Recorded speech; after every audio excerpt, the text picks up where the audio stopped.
we will be dealing with the second exercise of 9th standard NCERT chapter number systems along with its examples. For exercise 1.1, please check my previous video. Now without further ado, let's start solving the examples. The first example is locate root 2 on the number line. For this, you will need a diagram, that is a number line and a compass. After you're done with the number line, I'll teach you in steps how to locate root 2 on the number line. The first step is, all of you know that 1 into 1 is not 2 and it's 1 itself. Therefore, root 2, in order to solve root 2, you will need a number slightly greater than 1. So you will have to understand that root 2 will be locating somewhere between 1 and 2. Right? Now, consider this 0 to 1 to be your base, and now you'll be drawing a perpendicular of same length, that is 1 unit, exactly vertical and perpendicular to the number line at the point 1. Now this should be exactly 90 degree. The next step is to draw the diagonal.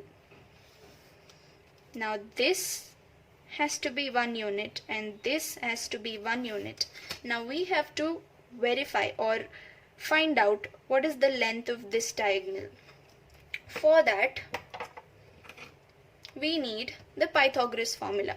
As all of you know, Pythagoras formula is hypotenuse square, which is this, is equal to perpendicular square, which is this, plus base square, which is this. Now, with this formula, we'll be able to find out what is the length of this diagonal. Since we have to find out hypotenuse, let us transfer the square to the right hand side and make it into a root. Now we will substitute perpendicular and base into the formula, which is 1 square plus 1 square. Now this comes out to be root 2. Now we know that this length is root 2.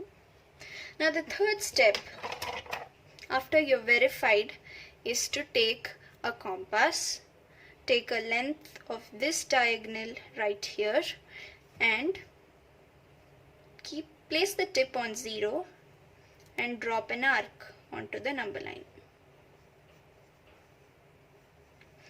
After you have dropped an arc onto the number line, the point where it meets is root 2. I hope that was simple enough. Now let's solve the second problem, that is locate root 3 on the number line.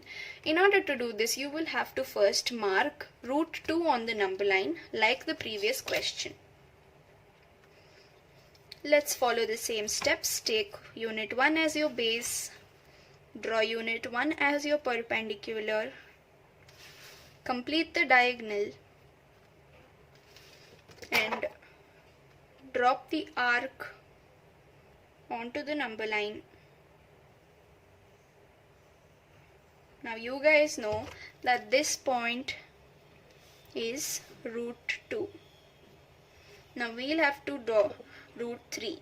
For that, you will have to consider root 2 as the base and draw a perpendicular of 1 unit from this point. Please don't mind if it is going on the question, just concentrate on the answer. Draw a perpendicular. This has to be exactly 90 degree. The same way, complete the diagonal. Again, with the help of Pythagoras theorem, let's check the length of the hypotenuse with the help of these formulas.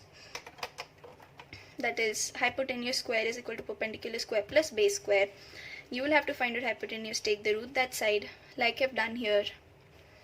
That is, substitute the perpendicular, which is 1. Substitute the base, which is root 2, square it. Now here the square and the root gets cancelled. 1 square is nothing but 1 plus 2, which is 3, and root 3. Therefore, it's verified that it is root 3. Now all you have to do is the same procedure. Take the length of the diagonal onto your compass and drop an arc onto the number line. Now this will lie anywhere between 1 and 2, but after root 2. So this point is root 3. I hope you've understood. Now let's start doing our exercise questions. Exercise 1.2. The first statement is, state whether the following statements are true or false. Justify your answers. Every irrational number is a real number is the first statement. Is that true? Real numbers consists of both irrationals and rationals, as I told you in my previous video. Please check out my previous video for the basics. So all irrational numbers lie under real numbers. Therefore, every irrational number is a real number. Please mark the first statement as true. Every point on the number line is of the form root m, where m is a natural number. It is false. I will explain you why.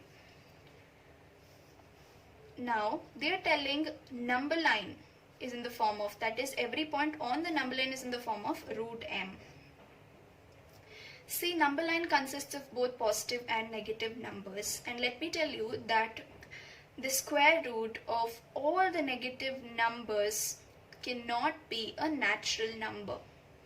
Therefore, this statement is false. I repeat, the square root of all the negative numbers cannot be a natural number. Therefore, this statement holds false. Please mark it as false. The third statement is, every real number is an irrational number. Is that true? Again, let's check this. Real numbers consist of both rationals and irrationals, and not just irrational number. Therefore, every real number is not just irrational. It can be rational as well as irrational. I hope you have understood that. Therefore, please mark it as false. Now, let's get into the second question. It says, are the square roots of all positive integers irrational? And if not, give an example of the square root of the number that is rational. Are the square roots of all positive integers irrational? That is false. Because root 4,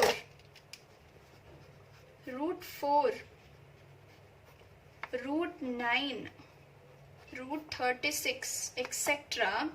have their numbers to be 2, 3, 4. And 2, 3, 4 are not irrational numbers. They are exactly whole numbers. Right? They are exactly whole numbers, and they are nowhere looking like irrational numbers. Therefore, the square root of all positive integers cannot be irrational. And if not given example, I have given you examples. You can note down these examples.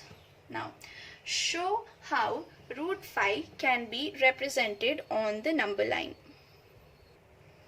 Again, for this question, you will need a number line like this.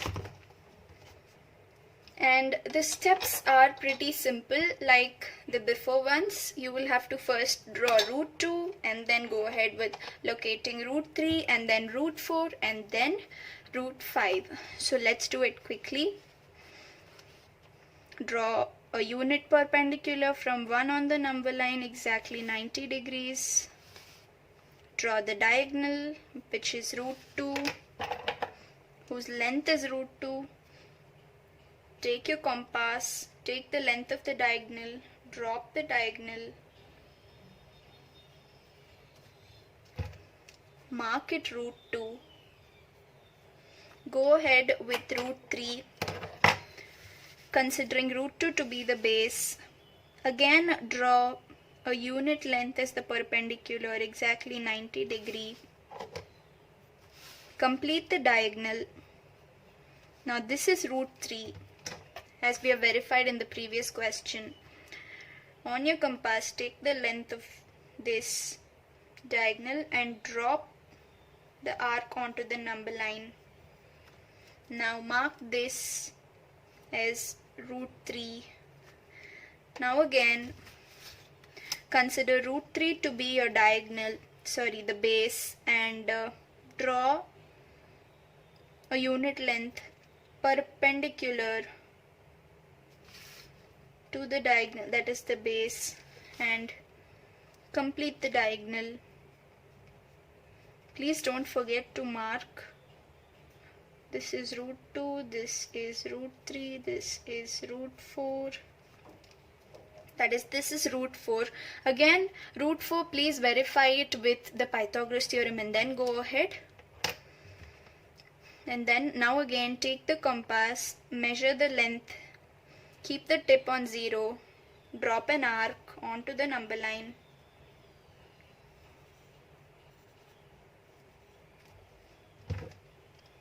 Mark this to be root 4.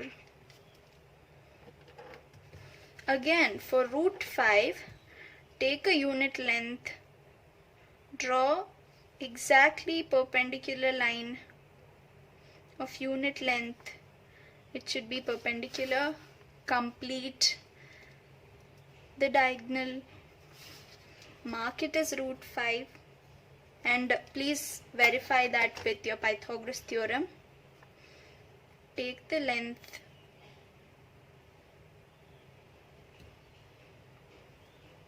and mark it on your number line. This is after 2, that is in between 2 and 3 on the number line. I'll verify this for you with the Pythagoras theorem so that you don't get confused. Now, as the formula is hypotenuse square is equal to perpendicular square plus base square, as all of you know. In order to find out hypotenuse, take the square onto your right hand side, convert it into root. Now here perpendicular is unit 1. Perpendicular is always unit 1.